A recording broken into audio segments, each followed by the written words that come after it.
But when their lake friends come over, where are they gonna dock? I almost said park, but you park a car and dock a boat.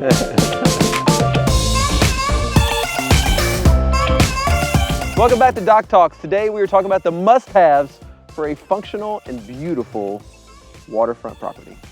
I'm gonna start with the house. Sort of a must-have feature room in any lake house, bunk room.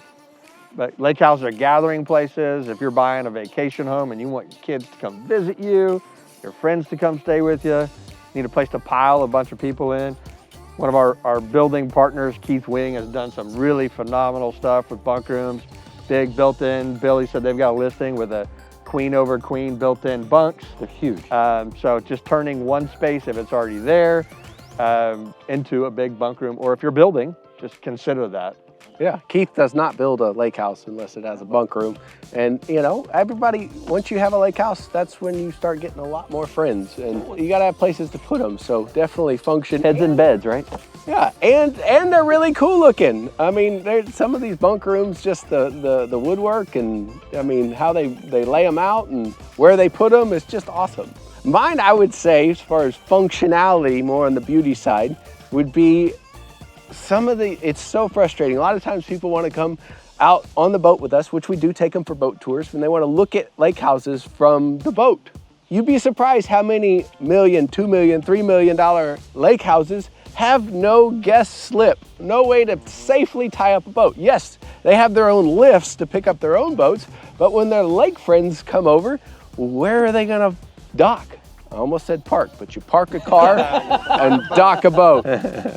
We would have corrected you. I would have been made fun of by this group, but just so it goes on the record, I say park. Yeah. But if you look behind me, it's simple, vertical post. You have your rub rail of your boat, and if you have an edge, like say just your dock, the rub rail gets ripped off whenever the surf waves comes by. You have a vertical post, there's no edge for the rub rail to catch. Another way is whips. If you really don't even like your boat touching any kind of bumpers or whatnot, you can keep it completely away from the dock with whips. You have to have enough room. Inexpensive fix. Yeah, but it's functional. When you have a lake house, you want to have lake friends, and you got to have a place for them to come over. So mine, I'm actually gonna talk about the boat slip, so I'm glad you didn't get too far into that. But two things is making sure like you know what kind of boat you already have, or knowing what kind of boat you want, and making sure that it's actually gonna fit. I mean, I think we've all seen houses where you walk into this boat slip and you're like, oh no, the boat's not gonna fit. Like, what are we gonna do? They want a big 23-foot wake boat. It's not gonna happen. So it's just one of those things to make sure when you're looking at a lake house, especially with one of us, the experts, that you're gonna notice that. We're gonna bring that up and just be thoughtful about it. I was stepping one off for a client today.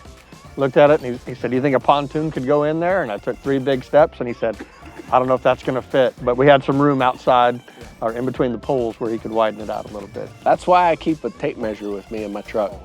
Yeah, people are always like, oh, will my boat fit? And I'm like, well, it's 104 inches wide, so it's yes. And they're like, how'd you know? So well, the widest boat that they will sell you is 102 inches wide. So as long as you have more than 102 inches, you're golden. And some really good docking skills. Yeah, exactly. You want a little bit more. Yeah. All right, you can get some rollers. So ding, ding, ding, ding, ding.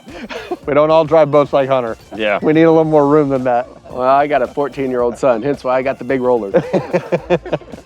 Mine's gonna be lake accessibility, and whether that be a beach entry to just walk out into the lake or by stairs. And you know, you see the lake houses with the cheap ladders and stuff, and yeah, those don't work. Mine pulled out of the deck on me and I collapsed into the lake. So get the kind that can lay in so they don't get the algae build up on them and you can pull them back up.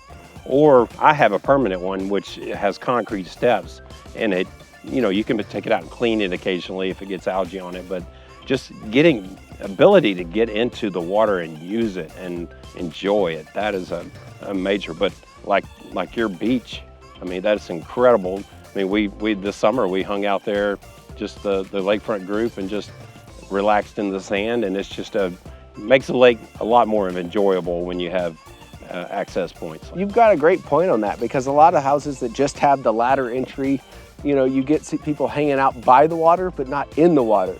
if you have easy access, whether it be the beach or the steps with a railing, or even like a jet ski ramp that doubles, we call that here the sandless beach. But it gets the whole party in the water. And when it's 105 degrees outside in August, you don't really want to hang out by the water. You want to hang out in the water, and you want to make it as inviting as possible. Yeah, and some people, those ladders, some people can't pull themselves out. I mean, whether they're overweight or just not strong enough upper body, they can't pull themselves out. So make it fun for your family and friends and easy for them to get into the water. And we've got the contractors in these areas that if your waterfront doesn't have that feature, we can get you connected. And on that point, we've done the dock talk in the past about elevating, you know, the roof. If it's wide enough but not tall enough, there's other options rather than scrapping and starting over. Is cut the poles, hydraulic, you know, lift the boathouse up, and then make a connection. So there's workarounds. It's not super scary. So there you have it. If you want more information about the different things that make your waterfront property fun and functional, let us know. We'll talk to you soon.